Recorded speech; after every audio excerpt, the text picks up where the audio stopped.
방금 노래를 한 팀은 연세대학교 88학번들 25년 5주년 재상봉 행사를 기점으로 결합된 합창단입니다.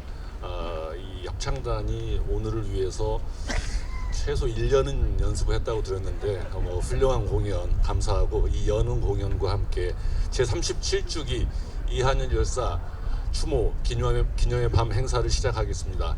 안녕하십니까. 저는 행사 사회를 맡은 이한열 기념사업회 부이사장 김익태입니다. 거동이 불편하지 않으시면 다 같이 일어나서 이한열 열사 그리고 연세대학교 노수석 열사를 비롯한 수많은 이 땅의 민주주의와 정의를 위해서 애쓰다가 먼저 떠나가신 분들을 위하여 다 같이 묵념하겠습니다. 아시다시피 5.18 광주민주화운동 당시에 사망했던 두 남녀가 있는데 이분들의 사후 결혼식을 위하여 만들어진 노래입니다.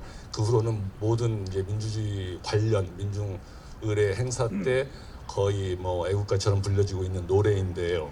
오늘 이 자리에서 님을 위한 행진곡을 함께 부르면서 행사를 시작하겠습니다. 사랑도 명예도 이름도 남김없이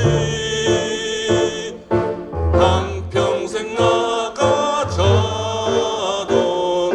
뜨거운 맹세 동지는 간대 없고 이빨만 나부껴 새날이 올 때까지 굳이 흔들리지 말자. 세월은 흘러가고 상처는 안나 태어나서 외치는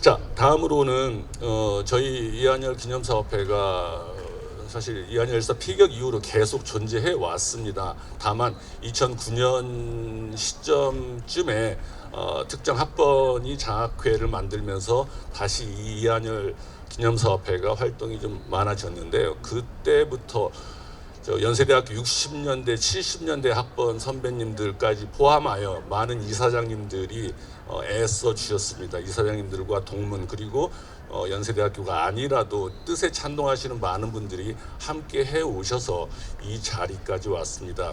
하지만 그동안 신분의 한계, 직업적인 한계로 인해서 전면에서 많이 활동하지 못하시다가 드디어 민간인의 신분이 되어서 이사장에 취임하신 우상호 이사장님의 인사 말씀을 들어보겠습니다.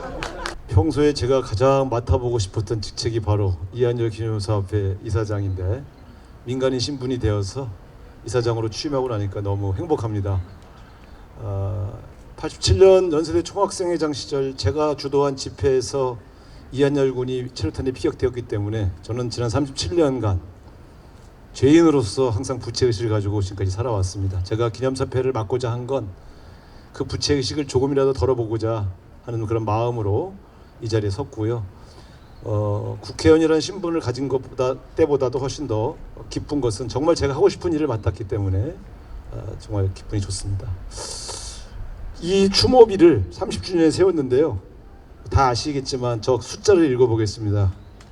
1987년 6월 9일 체류탄에 피격되었던 이한열 열사는 7월 5일 새벽 2시에 숨을 거두었고 7월 9일 100만 명이 운집한 가운데 장례식을 치렀다. 그때 그의 나이는 22살이었다. 이것을 숫자로 쭉 연결해 놓았던 것입니다.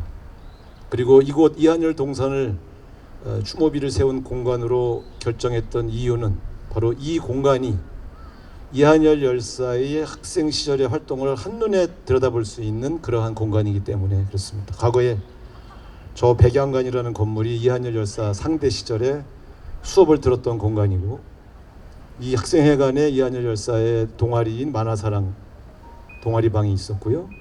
그리고 1987년 6월 9일 그날 저 도서관 앞 광장에서 연세인 민주화를 위한 결의대회에 참석했었고, 이 앞에 백양로를 따라 행진하여 내려갔다가 여기서 보이는 저 교문 앞에서 철탄에 피격되어 친구들의 등에 엎혀서 바로 이 길을 따라서 걸어서 엎혀서 저 세브란스 병원에 당시 중환자실은 바로 저쪽에 있었습니다.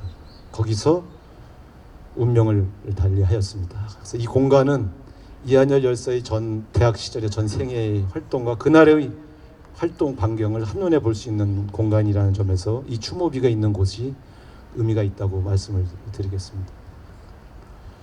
대통령을 국민들이 직접 뽑게 해달라고 하는 너무나 당연한, 지금은 너무나 당연한 일이 되어 있는 그 과제를 소리 높여 주장했다는 것만으로 22살의 젊은이가 목숨을 잃어야 했었습니다. 오늘날에 우리가 누리고 있는 이 민주주의는 바로 그런 평범한 주장조차 목숨 걸고 해야 했던 그 어떤 사람들의 희생과 헌신 속에서 다가왔다 하는 것을 우리 국민과 우리 후배들이 잘 새겨주셨으면 좋겠다는 의미의 추모의 밤이고요. 또 이한열을 지키지 못했던 죄인들이 1년에 한 번 모여서 다시 한번 나는 지금 제대로 생활을 잘하고 있는가, 대한민국이 문제주의 후퇴를 막기 위하여 우리는 무엇을 하고 있는가를 한번 점검해보는 그런 자리입니다. 오늘 이 자리에 노래를 부르는 사람은 노래로 또 이렇게 참석해 주신 분들께 감사드리고, 하늘에서 이한열 열사가 여러분을 내려다보면서 고맙다, 기억해줘서 고맙다라고 이야기하고 있을 것으로 저는 짐작합니다. 여러분들 대단히 감사드리고, 오늘 행사를 통해서 마음속에 이한열 세 글자를 잘 새겨서 집으로 돌아가시는 그런 밤이 되기를 기대하겠습니다. 이 자리에 참석하신 분을 저더러 다시 소개하라고 그랬는데, 이제 다음 순서를 소개하기 전에 아까 2시 행사에서 미처 소개를 못했던 전태 열사 유가족인 전태삼 형님, 아까는 소개를 못해서 고맙습니다. 네. 그리고 저의 가장 절친한 친구이고 박래전 열사의 형님이며 내일이 기일입니다. 그래서 내일 마석에서 추모식을 할 텐데 저를 학생운동 시킨 꼬드긴 아주 원흉인데요. 우리 박래군 인권운동가 참석해 주셨습니다. 네. 그럼 이어서 우리 연세대학교가 배출한 최고의 국회 지도자 우원식 국회의장님을 오늘 4시에 선출되셨기 때문에 지금 따끈따끈한 의장님이신데, 이 행사에 국회의장님은 처음 참석하시는데 너무 감사하고, 또 저와 같은 성씨의 우씨 집안의 겸사이기도 하다는 점 말씀드리면서 우원식 국회의장님을 모셔서 추모사를 듣도록 하겠습니다. 박수로 맞이해주시기 바랍니다. 참 묘합니다, 마음이. 7월 9일 아니 6월 9일 60항쟁 바로 전날 한열이가 최루탄을 맞고 쓰러지고 그 현장에 저는 없었습니다. 저는 그때 뭐 노동운동 한다고 아마 공장에 가 있었던 것 같은데, 한열이 쓰러지고 목숨이 위태롭다는 이야기 듣고 세브란스 병원에 와서 바깥에서 노심초사하면서 그랬던 기억이 제 인생에서도 아주 진한 기억으로 남아 있습니다.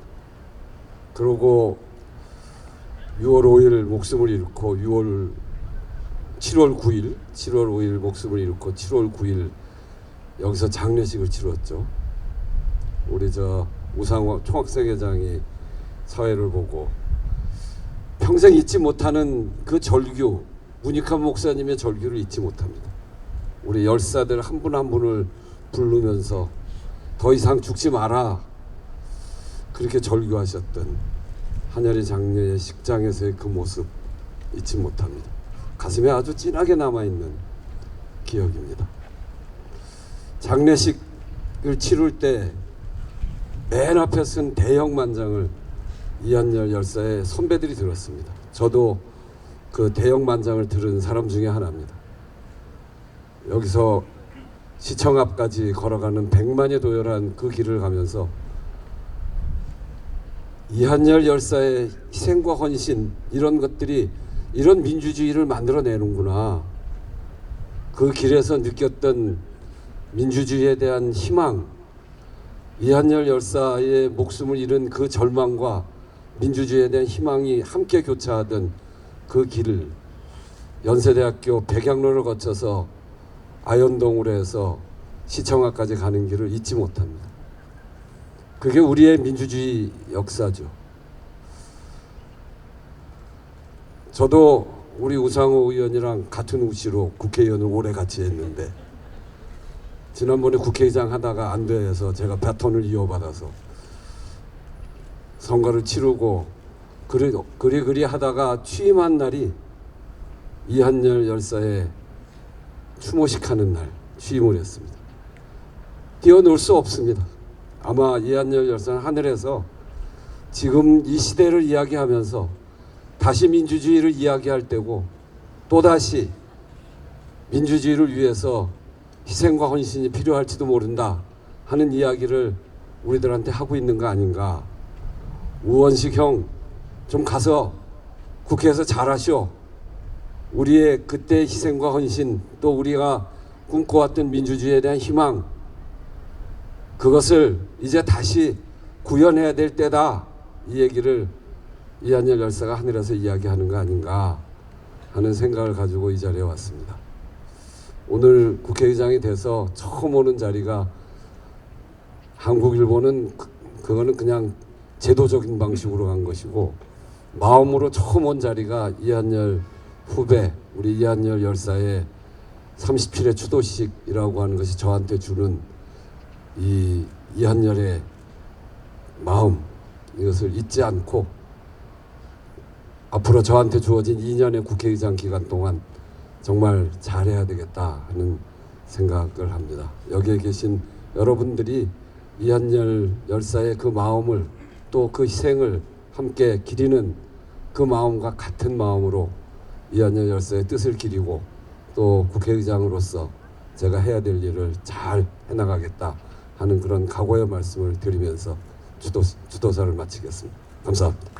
연세대학교 민주동문회 노성철 의장님께서 인사 말씀 하시겠습니다. 네, 반갑습니다. 연세민주동문회 회장 노승철입니다. 지난주 토요일 일요일 1박 2일로 광주를 다녀왔습니다. 우리 전국 유가족 협의회 어르신들 모시고 1박 2일로 그분들을 위로하는 자리를 가졌는데요. 아까 화면에도 보시고 신문 지상을 통해서 다 보시다시피 최근에 오체투지, 삼보일배 투쟁, 단식 투쟁, 오랫동안 천막농성으로 굉장히 몸과 마음이 힘들어 있는 어르신들을 모시고 좀 위로하는 자리로 같이 갔었습니다. 간 김에 강주 망월동 묘역에 있는 제 후배 이한열과 노수성 묘를 찾았습니다. 같은 라인에 가셨던 분은 알겠지만 같은 라인에 있습니다. 그래서 민주유공자법이 국회를 통과했죠. 그리고 윤석열이 거부권을 행사하지 않았으면 가서 제가 한열아 수수가 너희들 이제 민주유공자 되었다라고 말하고 싶었는데 그렇지 못했습니다. 부끄럽고 미안했습니다. 그래서 다짐했습니다. 21대 국회에서 다시 하겠다. 다시 시작하겠다. 그리고 대통령의 거부권도 넘어설 수 있는 그러한 뭔가 힘을 만들어야겠다라고 이야기를 했습니다. 다 아시다시피 민주유공자법은 여기 계신 우원식 우리 동문께서 지금 국회의장께서 대표 발의를 했던 그런 법이어서 국회를 다시 통과하는 것은 쉽진 않겠지만 될 거라 봅니다. 한번 경험도 있고. 그래서 우리들이 힘을 모아서 대통령의 거부권을 넘어설 수 있는 그런 어떤 지혜를 모아야 되겠다라고 생각을 하고 있습니다. 육아협 어르신들 대부분 뭐냐면 연세가 80대 중반, 90에 가까우십니다. 본인들이 날들이 얼마 남지 않았을 거라는 생각으로 굉장히 초조해하시고 힘들어하십니다. 그 과정에서 우리 변심 어머니 돌아가셨고 박정철 어머니 돌아가셨습니다. 더 많은 시간이 우리에게는 주어지지 않을 것 같습니다. 그래서 우리가 이한열을 기리고 이한열과 같이 37년을 같이 한 만큼 다가오는 우리 앞날에는 이한열을 민주유공자로 만들어서 더 이상 이한열 노석이 민주운동 관련자가 아니라 민주유공자가 될 수 있도록 힘을 모아 나갔으면 좋겠습니다. 내년 이 자리는 우리 후배들 민주유공자가 된 그런 기쁨의 자리가 되었으면 좋겠습니다. 고맙습니다.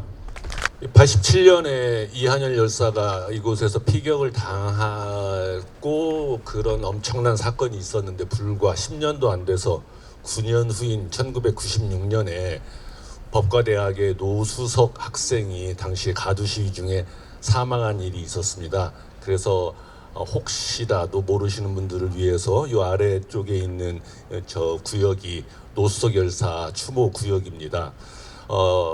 노수석 열사 추모 사업회도 활발하게 현재까지 활동을 하고 있습니다. 오늘 이 자리에 당시 96년도 연세대학교 총학생회장이었고 현재 노수석 추모 사업회 이사장이신 박병헌님 모셔서 한 말씀 듣겠습니다. 한열동산에 무전기를 낀 사람들이 왔다 갔다 하고 있어가지고 제압을 해야 되나 잠시 고민을 했었는데 많은 변화가 있는 것이 느껴지는 날이었습니다.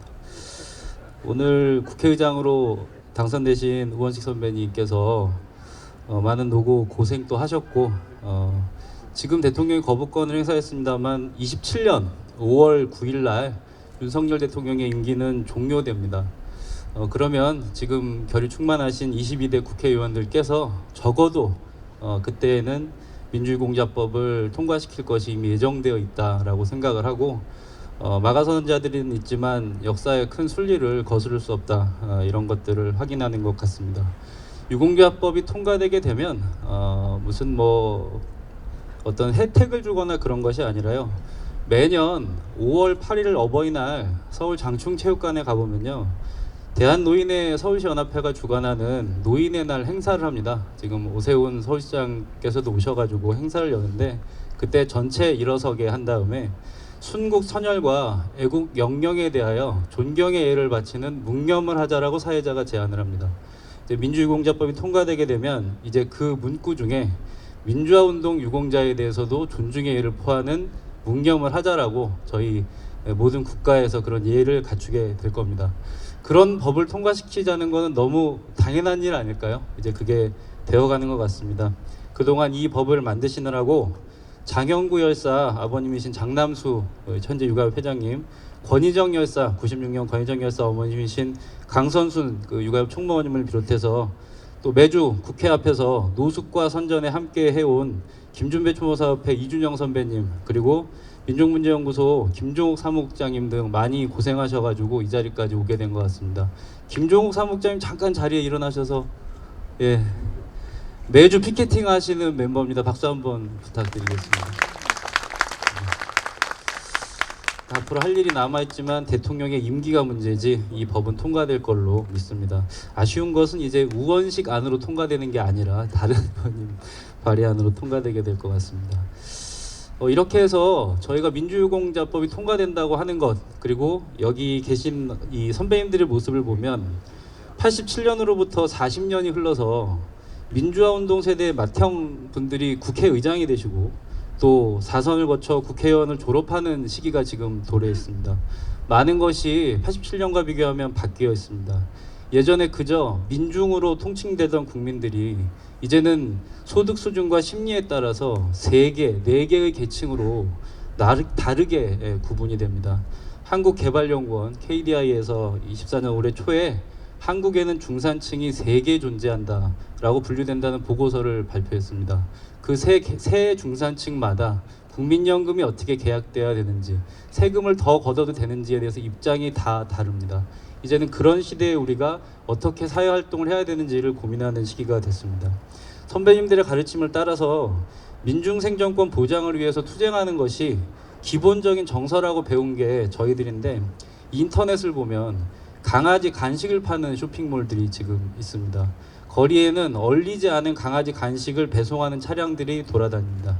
이한열과 노수석과 같은 희생자들을 사람들의 마음의 중심에 있어야 될 걸 저희들은 기대하는데 내가 손해를 보는 일은 없어야 한다는 주장을 멋들어지게 펼치는 민희진 같은 분들이 시대의 아이콘으로 주목받고 있는 그런 시대입니다.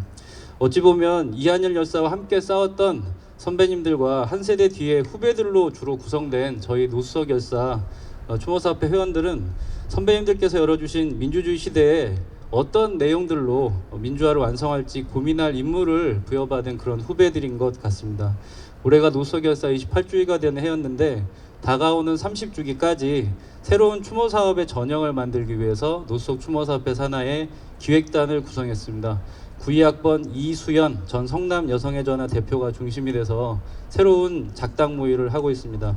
선배님들의 뜻을 계승하면서도 변화된 세상에 맞는 새로운 실천의 방식을 찾기 위해서 노수석 열사 추모사업회는 항상 노력하겠습니다. 오늘 이 자리에 노수석 생활도서관, 저 지금 그 학생회관에 있는 노수석 생활도서관에 일하고 있는 22학번 배준희 학생 와 계시죠? 어디 계세요? 예, 손 한번 들어주세요. 예, 배준희 학생. 예. 18학번 재학생 중 최고 학번 18학번 정혜지님 와 계시죠? 손 한번 들어주십시오. 예, 저런 후배님들과 함께 계속 호흡하겠고요. 다시 한번 이한열 열사의 희생과 유족분들의 상처의 위로와 감사의 말씀 드립니다. 감사합니다.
고세철인데요.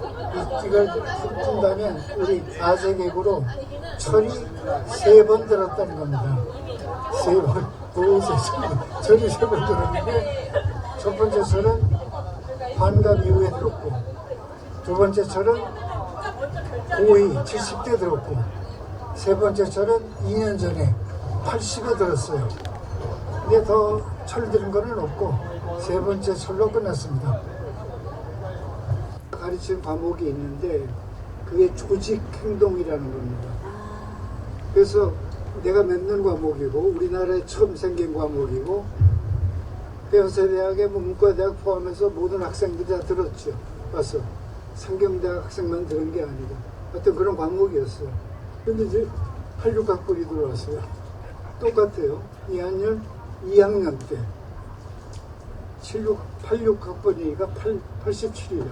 바로 그래서 87년입니다. 사건 난 게 그때 과목을 들었단 말이죠. 근데 그래서 2학년은 나를 제대로 깨우친 사람이다 그래요. 76학번은 첫 번째 그렇게만 나이 보고 내가 강단 막수제였다가 2학년 때문에 현장으로 가게 됐다. 실천하거든요. 그러니까 2학년 장례식을 여기서 있었는데 장례식 때 내가 교수 대표 조사를 합니다. 그 다음에 2학년에 관련된 여기서 토론회도 많이 하고 또 뭐 나 어머니도 잘 알고 돌아가신 어머니도 하여튼 뭐 그런 사이고 누나도 잘 알고 그렇지만은 근데 더 중요한 거는 2학년 기념사업회가 연세대학의 공식 기구에 들어가게 됐다. 이게 더 중요한 거예요. 그 뒤에. 그래서 우리는 날 어떻게 부르냐 하면 교수라면 안 쓴다. 나를 뭐라고 부르냐. 나는 코미니스트 좌파 활동가 고세철 이렇게 부릅니다. 그 실천의 현장에서 같이 만났으면 좋겠습니다. 주제. 안녕하십니까. 저는 이한열 열사 경영학과 10년 선배인 강성구라고 합니다. 87년 6월 9일 이한열 열사가 피격당한 직후 동문들과 함께 대책위원회를 구성하여 활동하였고 이것을 계기로 전국 최초로 대학 민주동문회를 구성하였습니다. 초대 사무국장을 역임했고요. 물론 이한열 열사 추모 사업도 병행하였습니다. 2020년 재건된 이한열 기념사업회에서 이사장직을 수행하기도 하였습니다. 작년까지 민주화운동 기념사업회에서 일을 하다 이제 퇴직하고 지금은 충북 괴산에 귀촌하여 생활하고 있습니다. 오늘 우리 사회는 열사와 6월 항쟁의 성과와 한계 위에 서 있습니다. 두 가지를 생각합니다. 더 넓고 깊고 많은 민주주의를 위한 전진을 계속하지 않으면 후퇴하게 될 것이라는 점입니다. 지금 우리 상황이 이를 잘 보여주고 있습니다. 두 번째로는 한 사람으로서 잘 살아내는 것이 참으로 중요하다는 생각을 하게 됩니다. 광장의 열기와 열정을 품고 일상의 삶 속에 이를 잘 녹여내는 것 또한 매우 중요하다고 생각합니다. 여러분 함께 전진합시다. 고맙습니다.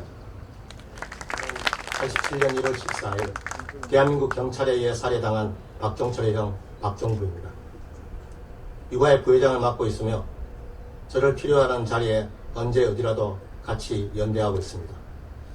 아마도 정철의 죽음이 없었다면 한여리도 죽지 않았을 겁니다.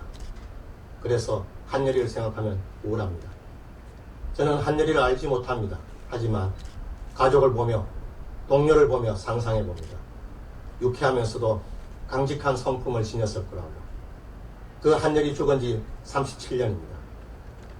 종철이 한여리 같은 자식들 뜻 이어받아 그동안 육아의 어른들이 흘리신 피땀과 눈물 말로 표현하기 힘듭니다. 남의 자식 죽으면 제일 먼저 달려가 영안실 지키고 유족 보듬어 안고 어떤 싸움판이라도 맨 앞에 서서 투쟁하셨습니다. 하지만 정작 당신들의 자식 위한 싸움에 등한시하셨답니다.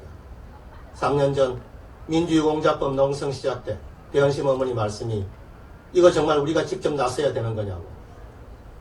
예전부터 그러셨습니다. 설마 제정되지 않겠냐고. 그 설마가 사람 잡았습니다. 거의 대부분 부모님들 돌아가셨습니다. 참 기나긴 싸움 끝에 지난 5월 28일 오후 5시 법안이 국회 본회의를 통과했습니다. 그러나 24시간 후 윤석열은 거부권을 행사하였습니다. 이제 우리는 더 망설일 이유가 없습니다. 이 정권의 실체가 명확해진 지금 더 가열차게 정권 퇴진 운동에 함께해야겠습니다. 그리고 이 땅의 민주화를 위해 폭력적인 국가에 맞서 싸우다 국가폭력으로 희생된 자들을 이대로 둘 수는 없습니다. 민주화운동 관련자라는 애매한 용어로 이들을 대하는 건 또 다른 명예훼손입니다. 이들의 공로를 인정하고 국가가 예우할 수 있게 민주유공자법안 제정을 위한 싸움은 계속될 것입니다. 감사합니다.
곁의 이한열이라는 소제목을 가지고 인터뷰 영상을 한번 만들어 봤습니다. 그 전에 있었던 합창단은 아까 처음에 시작할 때 했던 88 합창단이 아니라 86학번들이 주축이 되어서 만든 86학번 합창단, 그리고 재학생들, 그리고 연세대학교 민주동문회에 있는 청송대 합창단에서 몇 분, 그리고 멀리 고대 민주동문회에서 정경영 이사라님을 비롯하여 두 분이 총 3인이 오셨다라고 들었는데 연합 합창단이었습니다. 이분들도 88학번 못지않게 열심히 연습을 해서 오늘 두 곡을 들려드릴 예정입니다. 첫 번째 곡을 오늘 들으셨고요. 그리고 다음으로는 발언이 있으실 텐데요. 영화 처음에 식전에 여러분들 잠깐 보셨는지 모르겠는데 다큐멘터리 필름이 하나 있었습니다. 그 Life Goes On이라는 거였는데 거기에 배은심 어머님도 많이 출연하시고 세월호 유가족, 그다음에 기타 우리 사회적 참사의 유가족들이 많이 참석했던 그 다큐멘터리 프로그램이 있었는데요. 오늘 이 자리에서는 세월호 유가족 창현 엄마 최순아님의 말씀을 듣도록 하겠습니다. 4.16 가족협의회 소속 단원고 2학년 5반 이창현 엄마 최순아입니다.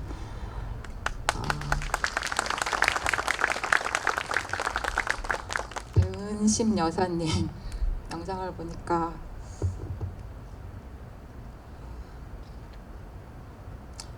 생각이 나서 좀 눈물이 납니다.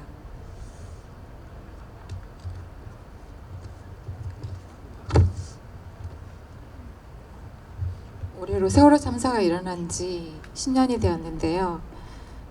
그날의 진실이 알고 싶어 10년 동안 정말 열심히 투쟁했지만 아직 온전한 진실에는 접근하지 못했습니다. 답답하고 막막한 가운데 여전히 진실로 향하는 길을 찾고 있는데요. 이한열 열사의 삶을 기억하며 되새기는 것 또한 세월호 참사의 진실에 한 발짝 더 다가가는 게 아닐까 싶기도 합니다. 2024년에 이한열을 기억한다는 것은 무엇일까요?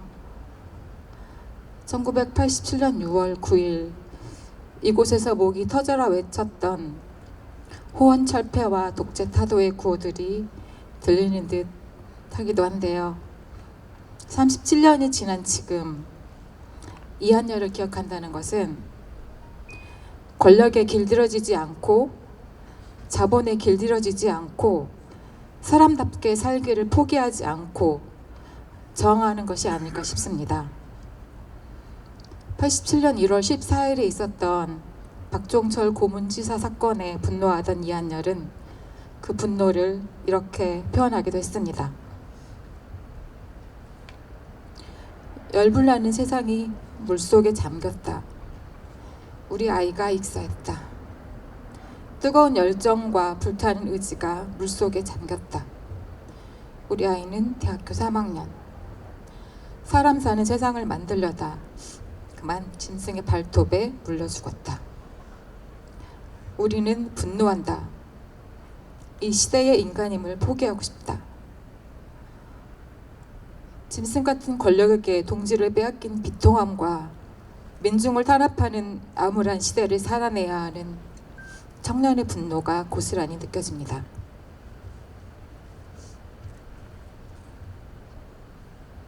(2024년) 오늘 우리는 비슷한 현실을 마주하고 있습니다. 무자비한 자본은 능력과 실력만을 앞세우며 어린이는 물론 청소년, 청년들의 삶을 통째로 잡아먹고 있고 국민을 애완용 개로 취급하는 현 정권의 퇴행에 국민들의 속은 새까맣게 타들어가고 있습니다. 2014년 6월에 이한열이 있었다면 뭐라고 할까요? 아까운 청춘들의 죽음을 수없이 목격하면서도 왜 우리는 자본과 권력의 족쇄에서 벗어나지 못하는 걸까요? 지금은 도심의 화려한 인공 불빛에 가려져 저 밤하늘의 별들이 보이지 않지만 무수히 많은 별들이 지금도 밤하늘을 수놓고 있고 이한열이라는 별 또한 우리를 지켜보고 있을 겁니다. 민중의 삶을 짓밟는 자본과 권력에 맞서다가 쓰러져간 민주 열사들의 앞에서 부끄럽지 않았으면 좋겠습니다. 이 시대의 인간임을 포기하고 싶을 만큼 부끄러운 시대를 우리는 살아가고 있는데요. 자본에 길들여지지 않기 위해, 권력에 길들여지지 않기 위해, 또 사람답게 살기 위해 끊임없는 저항으로 어두운 이 시대를 밝혀나갔으면 좋겠습니다. 저희 세월호 유가족 또한 세월호 참사의 진실을 밝히는 것이 어두운 이 시대를 밝히는 방법 중 하나라고 믿고 앞으로도 계속 정권을 향해서 계속 질문하고 사회를 향해서도 계속 질문하고 또 연대의 폭을 넓혀가며 진실을 찾아내는 일을 계속하겠습니다. 감사합니다.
주변 사회에서 이렇게나 많은 뭔가 고정관념이나 편견이 둘러싸져 있는지는 솔직히 몰랐는데 너무 이런 사회에 적응하고 있었던 게 아닌가? 자본주의랑은 관련이 있다는 생각 전혀 하지 않고 시작을 했는데, 그러니까 원래 의도하고 만들어졌는지 이건 전혀 생각하지 못하고 계속 약간 이건 좀 이상한데? 라고만 느끼고 있었는데, 마지막에 알고 보니까 아, 이게 원래 이렇게 이걸 느끼라고 만든 게임이었구나 라는 걸 알고 굉장히 신박하다라는 생각을 했고요.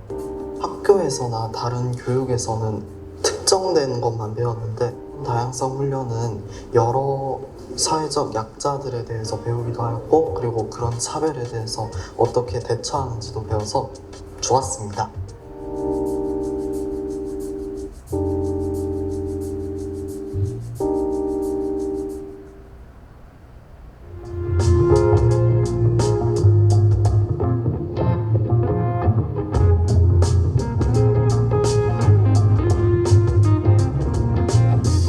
참여하게 된 계기는 지역에서 청년들이 단순히 정책 수혜자로 존재하는 것이 아니라 지역사회에서 동등한 일원으로 좀 등장하기 위해 이렇게 참여하게 되었습니다. 그래서 앞으로 많은 기대가 되는 것 같습니다.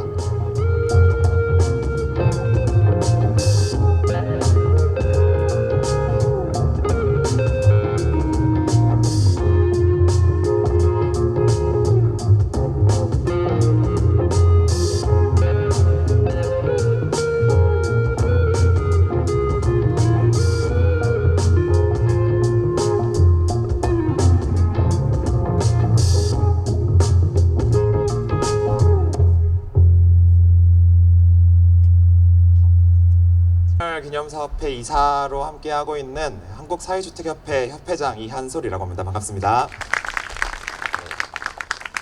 잘 아시는 것처럼 이한열 장학생을 처음 선정한 지 이제 15년이라는 시간이 쌓였습니다. 그리고 이한열 기념사업회는 이한열 장학회를 장학생과 더불어서 펠로우십 프로그램까지 이제 함께 운영하면서 다양한 시도들을 하고 있습니다. 여기 계신 분들 다양한 시대들을 많이 살아오셨을 거라고 생각하는데요. 또 지금 오늘의 민주주의에는 조금씩 뒤로 가라고 하시네요. 네. 오늘의 민주주의는 어떻게 이뤄나가는 것들이 필요한지 또 고민하는 그런 청년분들과 함께하는 것을 이한열 기념사업회도 적극적으로 지원하고 또 함께하고자 해서 이런 자리들을 재작년부터 마련해 왔습니다. 그래서 오늘은 여러분들 특히 이제 장학생과 펠로우분들을 모시고 어떤 힘으로 어떤 동력으로 우리 사회를 바꿔나가고 있는 그런 어떤 동력들을 마련하고 있는지 어떤 계기로 활동하고 있는지 이런 어떤 마음을 좀 같이 나누면서 서로를 이해하는 시간 가져보도록 하겠습니다. 귀중한 분들 모셨는데요. 1기 이한열 장학생이신 저희 조세연 이사님과 또 2기 펠로우로 이번에 선정되신 김승길 황혜정님 모시겠습니다. 그러면 저희 우리는 왜 행동하게 되는가 그리고 우리를 움직이게 만드는 동력은 무엇인가를 한 분씩 이야기 듣고 마무리하도록 하겠습니다. 큰 박수 부탁드리겠습니다. 안녕하십니까. 한국사회 차별과 혐오를 정식시키기 위해 활동하는 한국다양성연구소 황혜정 인사드립니다. 새내길 같은 마음으로 이 자리에 섰습니다. 펠로우십이라는 귀한 제도로 후배 활동가들을 응원해 주시는 것에 매우 감사드립니다. 저는 87년에 태어났지만 87년에 변혁을 만드신 선생님들과 선배님들과 동시대를 살아가는 동지이기를 바랍니다. 부디 함께 싸울 수 있기를 바랍니다. 저희의 분노와 슬픔의 함성을 외면하지 않기를 요청드립니다. 수많은 무관심과 외면은 저희 운동을 무력화시키고 잘못된 사회구조가 유지되게 만드는 강력한 힘을 갖고 있습니다. 이 사회의 억압구조를 공고히 하는 데 기여하는 무의식적이고 수동적인 억압의 축을 무너뜨려 주세요. 오늘과 같은 소중한 기회를 통해 제 활동과 제가 존경하는 또래 활동가들의 귀한 운동을 인지하고 함께 싸워주세요. 저는 세상을 바꾸고 싶습니다. 수많은 정체성이 교차하는 가운데 나타나는 억압과 차별, 혐오를 끝낼 것입니다. 더 이상 차별과 혐오로 죽는 사람이 없는 세상, 모두가 포함되는 세상을 만들 것입니다. 게임과 활동, 대화로 상호 간 교차하는 특권과 억압을 확인하는 다양성 훈련으로 세상을 바꿀 수많은 동지들을 초대할 것입니다. 쉽지 않은 길입니다. 그동안도 참 쉽지 않았습니다. 하지만 포기하지 않을 것입니다. 세상이 변하지 않는 것처럼 보여도 우리의 싸움으로 하여금 분명 변화하고 있다는 것을 잘 알고 있기 때문입니다. 투쟁 속에 동지 모아 잘 싸워 이길 것입니다. 다시 한번 펠로우라는 귀한 응원으로 든든한 동지가 되어주신 이한열 기념사업회에 정말 감사드립니다. 그리고 한국다양성연구소에도 더 많이 관심 갖고 함께 해주시기를 요청드립니다. 애정하는 민중가요 한 소절 외치고 내려가겠습니다.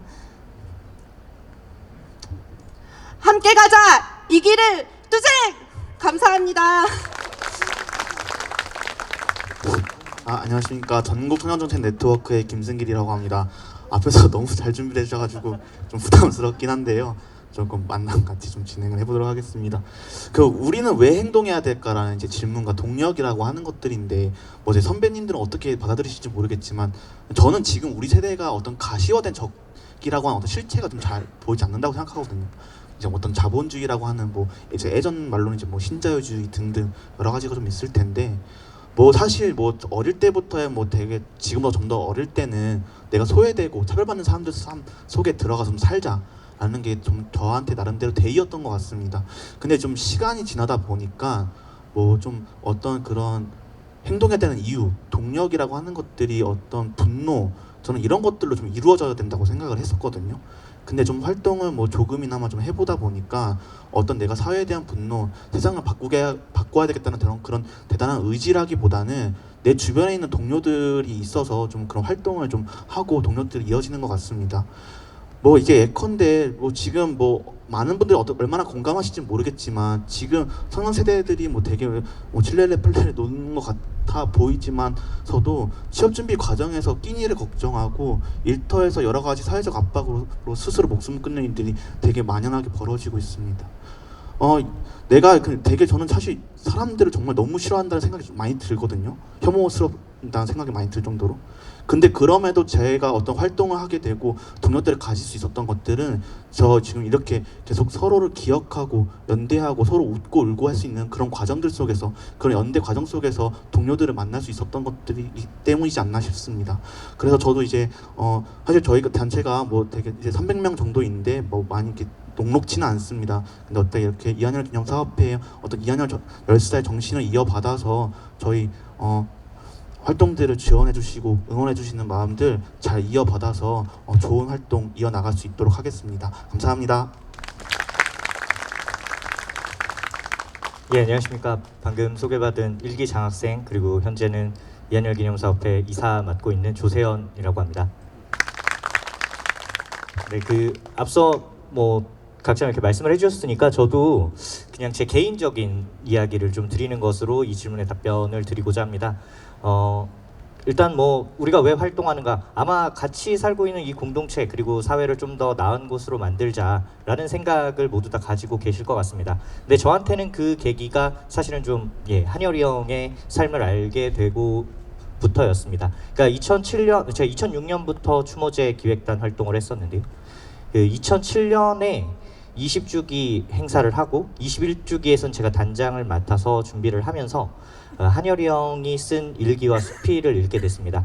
그 전까지는 그 근현대사 교과서에 나오는 분이었어요. 굉장히 유명한 분이고 열사라고 하시는 분들은 감히 저 같은 평범한 사람이 어떻게 따라갈 수 없는 그런 분이라고 생각을 했는데, 그 일기와 수필에 나와 있었던 내용은 어떤 것이었냐면 그 87년 3월경 이제 학생들이 청평, 가평 이쪽으로 이제 총MT를 가는데 본인이 이제 집회에 참석해달라는 유인물을 출력해가지고 거기까지 가신 거예요. 그래서 밑에서부터 저 꼭대기까지 올라가면서 유인물을 나눠줬는데 아무도 안 받더랍니다. 저도 학생회 하면서 유인물 나눠주는데 잘 안 받으셔서 항상 시험 기간에 좀 간식 나눠드리면서 같이 끼어드리고, 보통 이제 시험 기간에 보는 자보가 제일 재밌으니까 그런 식으로 저희의 이야기를 알리는 노력을 했었는데, 제가 굉장히 대단한 사람이라고 생각했던 한열이 형도 그 당시 22살의 나이에는 내 이야기를, 그리고 우리 사회를 더 좋게 만들자라는 이야기를 사람들한테 전달하고 싶은데 전달할 수 없어서 굉장히 고민하고 고심을 했었던 그런 사람이었습니다. 저와 똑같은 고민을 하고 있다는 점에서 굉장히 공감이 많이 갔고요. 그랬는데 그렇게 주말을 다녀와서 다음 주 월요일에 또 중도에 유인물을 들고 나갔다는 거예요. 그때 제가 생각한 건 뭔가 대단한 투철한 사명감과 신념을 가진 사람이 무슨 일을 하는 게 아니라 마땅히 해야 될 일을 당연스럽게 하는 사람, 그리고 그걸 꿋꿋하게 해나가는 사람, 그런 사람이 세상을 바꾸는 단추를 만들 수 있다라는 생각을 했고, 저도 그 어떤 그런 가르침 깨달음을 배웠다라고 하면 실천에 옮겨야 하지 않을까 그렇게 생각을 했습니다. 그래서 30주기 추모제 때 제가 견연사제, 즉 선인을 보면서 배우고 싶고 그 모습을 담고 싶어 노력한다라는 말씀을 드렸는데, 그런 마음가짐으로 지금도 활동하고 있습니다. 아마 여기 계신 선배님들의 모습을 보면서 열심히 해야겠다라고 생각하는 그런 후배들이 있을 것이고, 혹은 같이 활동했던 동기들, 그 당시에는 그러나 자기는 열심히 하지 못해서 부채의식으로 해나가는 사람들도 있을 것 같습니다. 저 같은 경우는 제가 정말 닮고 싶어 하는 사람, 그 사람에게 부끄럽지 않기 위해서 활동하고 있고, 이 지금 장학생이라는 이것도 저한테는 무거운 책임감이자 또 자부심으로 자리하고 있습니다. 앞으로도 부끄럽지 않게 그렇게 활동해 나갈 생각입니다. 예, 감사합니다.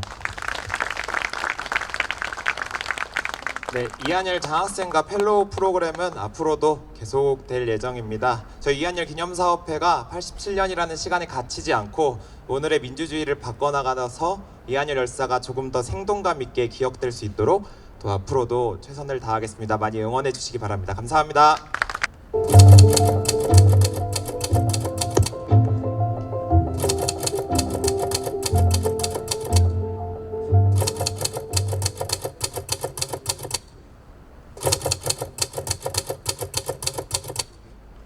지금 한국 사회가 갖고 있는 여러 가지 문제점들이 있어서 그걸 다 나열하기 힘들 것 같습니다. 근데 이제 이 모든 문제들을 관통하는 한 가지의 뭔가 중요한 핵심적인 문제를 꼽아보자면은, 이러한 위기들이 있다는 것을 인지하고 있음에도 그런 위기들에 무감각하고 위기에 대응하기보다 편을 갈라서 나눠서 싸우고만 있는 것이 가장 큰 문제가 아닐까 생각합니다. 나라가 기술 발전으로 인해서 급속하게 성장이 이루어지고 그 속에서 세대마다 추구하는 가치의 차이가 발생하면서 이것이 현대사회의 좀 팽팽한 의견 갈등으로 이어지고 있다고 생각을 합니다. 이 문제는 사실 어쩔 수 없는 자연스러운 흐름이기는 하지만 절대 가볍게만은 보아서는 안 됩니다. 민주주의 사회에서 기성세대와 신세대의 이러한 사고 차이가 좁혀지지 않는 문제는 우리가 추구하는 계속되는 발전과는 사실상 맞지 않다고 생각을 하기에, 전통적으로 지금까지 받아들여온 문화와 현대적으로 새로 생성되는 문화 각각이 장점을 더 살려서 좋은 방향으로 나아가야 합니다. 이처럼 서로의 생각과 관점을 이해하고 받아들이고 포용할 수 있는 사회가 좋겠다는 것이 저의 바람입니다.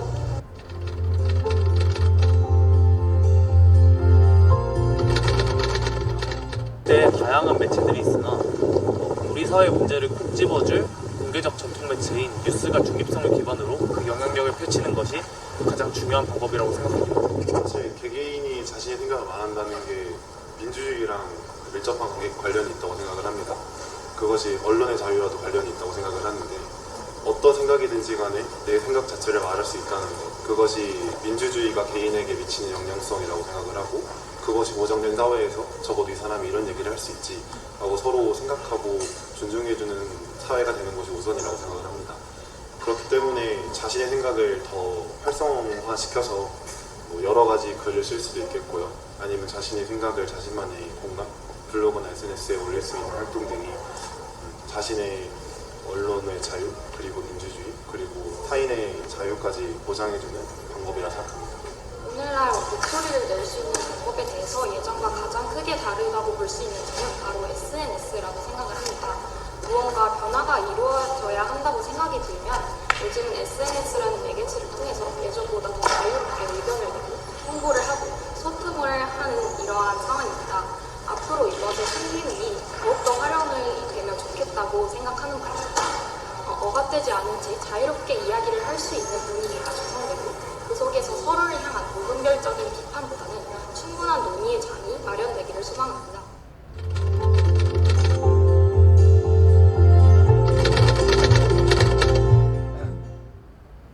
지금 저희가 거닐고 있는 이 백양로나 저희가 학교를 다니고 있는 경영관, 이런 하나하나 모든 곳에 이한열 열사님의 신과 희생이나 정신이 묻어있지 않나 조심스럽게 생각을 해봅니다. 이한열 열사의 열정과 희생이 보여준 역사의 아픔은 민주화의 물결에 그 박차를 가하여 대한민국이 민주공화국으로 역할을 다할 수 있도록 만드는 구조에 영향을 끼쳤다고 생각합니다. 후손들에게 민주화 그리고 넘어선 인간성이란 가치를 새겨주는 데 있어서 우리 기억 속에 영원히 남을 것입니다. 사실 민주주의라는 것을 생각해 보았을 때 많이 어려운 것 같습니다. 가장 어려운 단어라고 생각이 들고 그것이 정치적 그리고 사회적 대의와 연관이 되어 있다고 생각이 되기 마련인데 사실은 개개인에 가장 밀접하게 영향을 주고 받고 있다고 생각이 듭니다. 특히나 대통령을 내 손으로 내가 뽑는다는 것 그리고 학생회장 그리고 이런 학생의 구성 자체를 내가 직접 고르고 반대하고 찬성하고 기권할 수 있다는 모든 것이 민주주의가 보장된 사회라고 생각이 들고 앞서 말씀드린 언론의 자유, 내 생각을 내가 말할 수 있다라는 것이 보장된 사회가 지금 이한열 열사가 남겨주신 민주주의 그리고 그것이 보장되는 사회라고 생각이 듭니다. 이한열이라는 한 사람이 피워낸 작은 불씨는 큰 변화를 이끌어내는 시발점이 되었습니다. 민주주의를 지켜내려는 이한열 열사님의 용기 및 희생이 있었기에 오늘날의 후대 사람들이 더욱더 적극적인 움직임을 일으키기 위한 밑거름이 되었고 현재 우리나라가 자유의 목소리를 낼 수 있는 사회로 발전할 수 있었다고 생각합니다. 앞으로도 이러한 희생 정신을 본받아 열사님이 지켜준 정신을 이어나가고 더 좋은 방향으로 나아가는 것이 우리의 과제라고 생각을 합니다. 해마다 우리는 이 재학생들과 함께 이 추모제를 준비해 왔습니다. 재학생을 대표해서 두 분 모시겠습니다. 총학생회장 함형진 총학생회장 그리고 37주기 학생 추모 기획단 단장 박준서 단장 두 분 순서대로 말씀 듣겠습니다. 네, 인사 올리겠습니다. 총학생회장 맡고 있는 신학과 19학번 함영진이라고 합니다. 반갑습니다. 우선 오늘 많은 선배님께서 함께 해주셨는데요. 와주신 선배님께 너무 감사하다는 말씀 드리고요. 특별히 매년마다 우리 재학생들에게 이한열 열사의 그 정신을 전파하고 또 가르치고 공유하는 중요한 역할을 맡고 있는 학생들이 있습니다. 우리 상경경영대학 학생회 중심으로 해서 이한열 추모기획단이 있는데요. 아까 2시 행사부터 너무 고생했는데 한번 큰 박수 좀 부탁드리겠습니다. 네, 사실 이 인사를 어떻게 드려야 될까 고민을 많이 했는데 그냥 제가 살면서 친구들이랑 동기들이랑 함께 이한열 열사에 대해서 어떻게 생각하고 고민했는지에 대해서 간단하게 공유드리는 것으로 말씀을 좀 올리겠습니다. 제가 술을 조금 좋아해서 친구 동기들 선후배랑 같이 술자리 하다 보면 간혹 그런 주제가 나옵니다. 지금이 2024년이 아니라 1987년이면 어떡할까? 그 얘기는 제가 집회를 무상호 선배님이 아니라 제가 집회를 주도했었다는 의미가 될 것 같은데 이런 상상의 날들을 막 펼치다 보니 후배 한 명이 저한테 그러면 형은 앞에 나가서 열심히 했겠네? 라고 물어보더라고요. 그래서 저도 자존심이 있으니까 당연하지! 크게 외쳤는데 당연하지라고 외친 다음에 몰려오는 그 감정들이 너무 무서울 것 같고 두렵고 또 그런 두려움이라는 감정을 갖게 된 거에 대한 민망함도 생기고 부끄러움도 생기는 제 자신을 좀 발견할 수 있었습니다. 사실 이한열 열사를 기억할 때 저희는 영웅으로 많이 생각을 합니다. 왜냐하면 저희가 하지 못했을 그것들을 힘차게 해내셨던 분이라는 생각에 있어서 영웅이라고 생각을 했는데요. 이제 집에 끝나고 수다를 다 마치고 내려오면서 스스로 다시 곰곰하게 생각을 해보니까 한 명이 범접할 수 없는 영웅 이한열을 돌아보는데 문득 이한열 열사도 내가 가졌을 그 두려움이라는 감정을 동일하게 가졌지 않았을까? 그분도 어쨌든 20대 청년의 대학생이었고 앞서서 독재타도 하는 그 외치는 구호들에서 얼마나 떨리는 목소리로 그 구호들을 외쳤을까를 생각해봤는데 저와 별 다를 바 없는 평범한 대학생이었겠구나라는 생각이 들었습니다. 그래서 그분이 영웅이 아니라는 게 아니라 다시 한번 생각해보니 그런 두려움마저 이겨내고 평범한 대학생이 앞서 나가서 이렇게 산화되신 것들을 보면서 그 용기가 조금 더 인정받아야 되고 우리 후배들에게 더 기억돼야 되는 게 아닌가 싶습니다. 원래 그래서 당연하니까 영웅이니까 당연히 그랬어야만 해 라는 것들은 없는 것 같습니다. 우리 민주주의도 당연히 있어야 되는 건데 당연히 없었던 시절이 있었지 않습니까? 해서 우리가 그것들을 쟁취해 나가는데 우리의 용기가 있었던 만큼 이한열 열사를 추모하는 이 밤에서 저도 그 용기를 다시 한번 배워가고 그 배움들을 다시 한번 기억하며 나가는 것 같습니다. 선배님들과 이렇게 계속 만날 수 있는 교류장들이 많아졌으면 좋겠고요. 매년마다 찾아와서 저도 인사드리겠습니다. 감사합니다.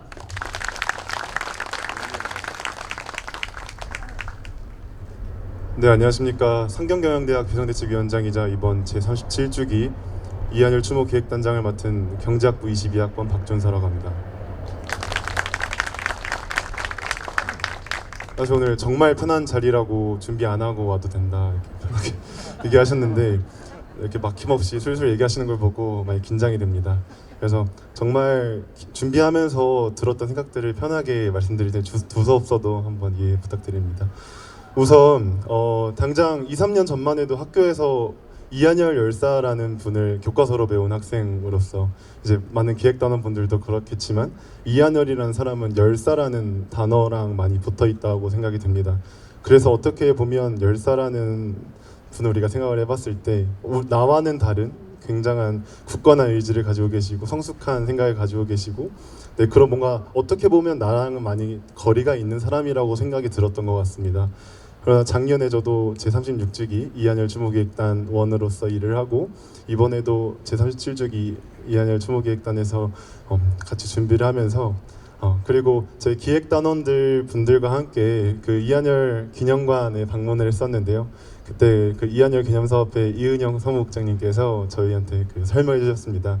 네, 저희가 교과서에서 볼 수 없었던 아주 사적인 이한열은 어떤 학생이었고 그리고 그의 가족들은 어떤 이야기를 했었고 이런 얘기를 들으면서 이한열을 알게 된 것 같습니다. 그러니까 이한열 열사보다는 청년 이한열에 대해서 알게 되었고 1987년 피격당하셨을 당시에 22이라고 하셨는데 제가 37년이 지나서 이한열 열사와 지금 같은 나이입니다. 22 같은 나이 6월 연세대학교에 재학 중인데요. 그렇게 생각해 보니 많이 무서우셨을 것 같습니다. 그러니까 저희가 마냥 멀게만 느껴졌고 마냥 대단하다고만 느꼈던 이한열 열사에 대해서 마냥 청년 이한열에 대해서 조금 더 저희가 포커스를 맞춰서 네, 저희도 준비를 했던 것 같고 그렇게 생각해 보면서 마냥 어렵게만 생각하기보다는 우리도 청년 이한열에 대해서 기억하고 추모하자라는 의지로 그리고 그런 마음을 다 함께 해서 우리 32명의 기획단원분들과 함께 준비를 한 것 같습니다. 네. 그래서 네, 저희가 준비하는 과정에서 가장 조심했던 것은 마냥 무겁게만 가지 말자. 사실 추모라는 것은 멈춰있는 묵념뿐만이 아닙니다. 그것을 기억하는 과정 그리고 그 이한열은 왜 그 자리에서 왜 움직여야만 했을까 그것을 이해하는 일련의 과정은 이한열 열사를 포함한 우리나라의 대한민국 민주주의를 이해하는 과정이라고 생각했습니다. 그래서 이번에 저희 단체 T인데요 1987 이라는 숫자랑 그리고 뒤에는 이한열 열사의 생일인 8월에 있는 처녀자리 별자리를 붙였습니다. 그래서 저희도 어떻게 보면 이 추모 기획단 활동을 마냥 무겁게만 진행하지는 않았고 그렇다고 네, 그 안에 있는 모든 추모의 의미를 가지면서 같이 준비했던 것 같습니다. 네, 더불어서 우리 기획단원과 함께 많이 부족하지만 항상 든든하게 이끌어주신 그 작년 상경경영대 학생회장이자 그리고 그 기획단장이셨던 이훈재 선배님께도 너무 감사드립니다. 모두 수고하셨다는 말씀드리고 감사합니다. 네, 입장할 때 다들 받으셨는데 혹시 아직 안 켜신 분들 LED 촛불 다 같이 점화하는 시간을 한번 가져보겠습니다. 가지고 계신 분들은 켜주시고 안 가지고 계신 분들은 안 가지고 계신 대로 다 같이 일단 점화에 다 켜주시고요. 그 킨 상태에서 나머지 순서를 진행하겠습니다.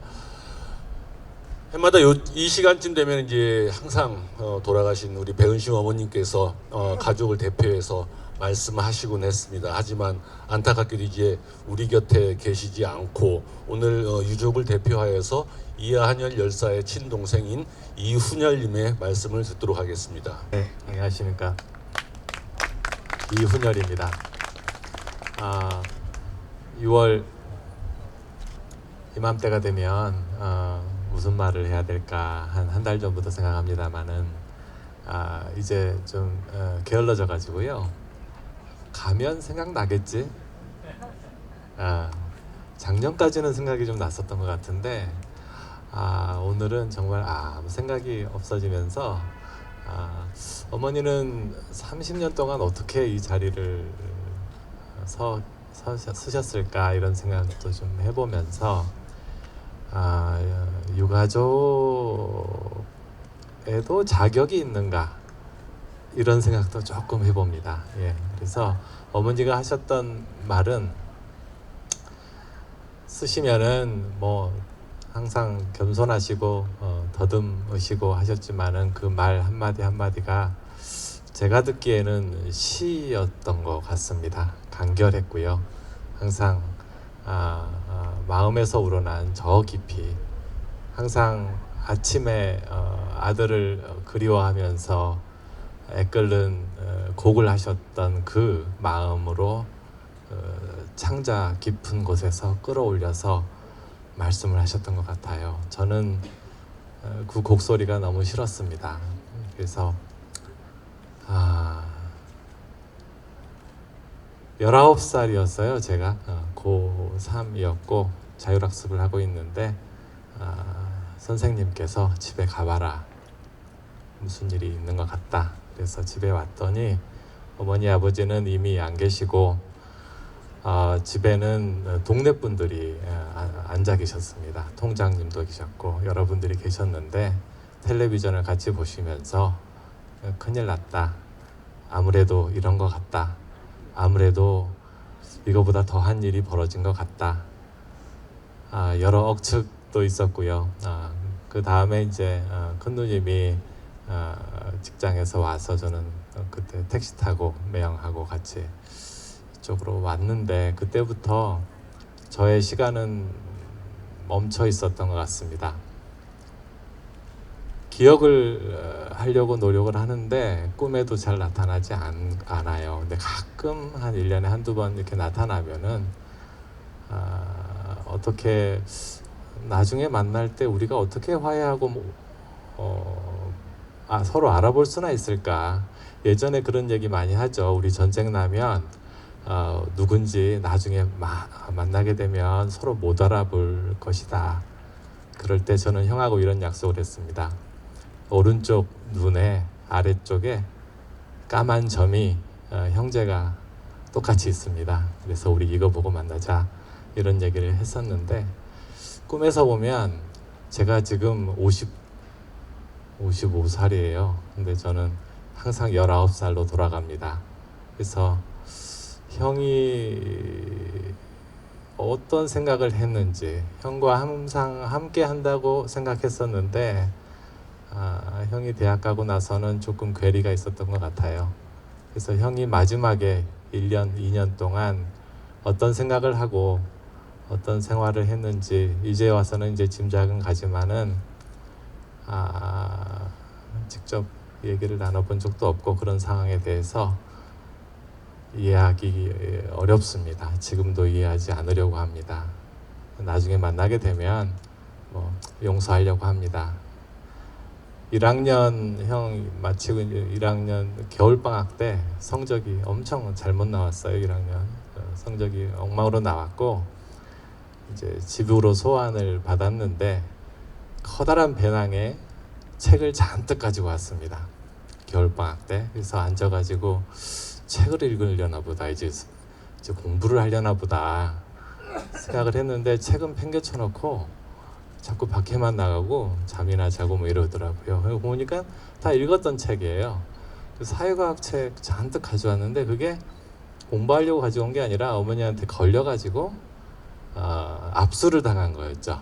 예, 그 책들을 압수를 당해가지고 갖다 놨는데 저는 형이 저 책만 갖다 놓고 공부를 안 한다 이런 생각을 좀 했었어요. 그 이후로 서로 이제 이해할 만한 시간을 갖지 못한 채로 헤어져서 지금 37년이 되었습니다. 그래서 어머니의 고통을 35년 동안 보았네요. 그러고 나서 이제 어머니 가시니까 나한테 무엇이 남았는가 이런 생각을 좀 합니다. 그래서 어머니가 가시니까 또 제가 또 눈이 좀 바뀌어야 되는 거 아닌가 이런 생각도 하고요. 좀 다시 한번 혼란스러워서 다시 19살로 돌아간 느낌입니다. 변함없는 거는 여기 모이신 분들 그리고 추모, 민주주의, 변치 않은 가치 이런 것들인 것 같습니다. 그래서 감사하게 생각하고요. 이한열을 기억해 주시고 그리고 저도 화해할 때까지 열심히 우리 모두를 위해서 한때는 이한열을 죽음에 이르게 한 모든 원인을 경멸했습니다. 예, 모든 원인을요. 그런데 하나씩 하나씩 마음을 열고 또 이렇게 살아가는 거 보면 살아가는 모양인데 37년 또 얼마나 앞으로 오래될지는 자신이 없습니다만은 함께 해주신다면은 제가 또 용기 내서 열심히 보겠습니다. 고맙습니다. 예. 자, 마지막 공연은 시작을 열었던 88학번의 공연이 있겠습니다. 그리고 이어서 바로 전체 모든 합창단들이 함께하는 공연이 있겠습니다. 88학번은 1년 동안 맹렬하게 연습하면서 이번에 종전에 벌써 없었던 신곡을 부르겠습니다. 바람의 노래를 부를 테고요. 그 다음에 전체 다 같이는 마른 잎 다시 살아나 아시는 분들 꽤 있으실 텐데 다 같이 부르셔도 좋을 것 같습니다.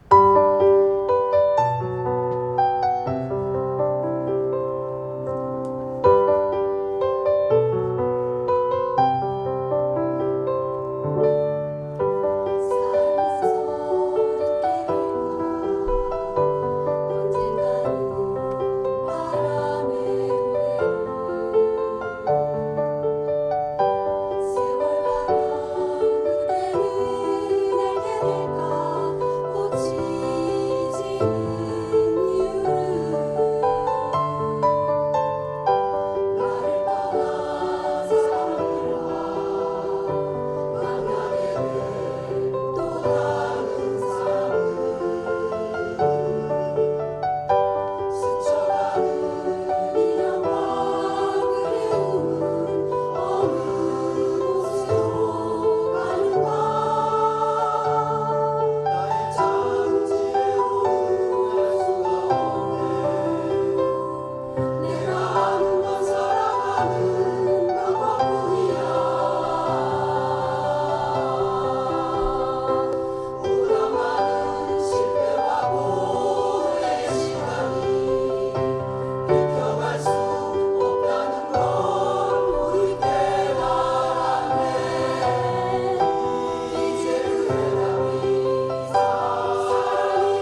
준비하신 모든 분들 그리고 함께 참여하신 모든 여러분들 마지막 헌화하면서 오늘의 식을 마치겠습니다만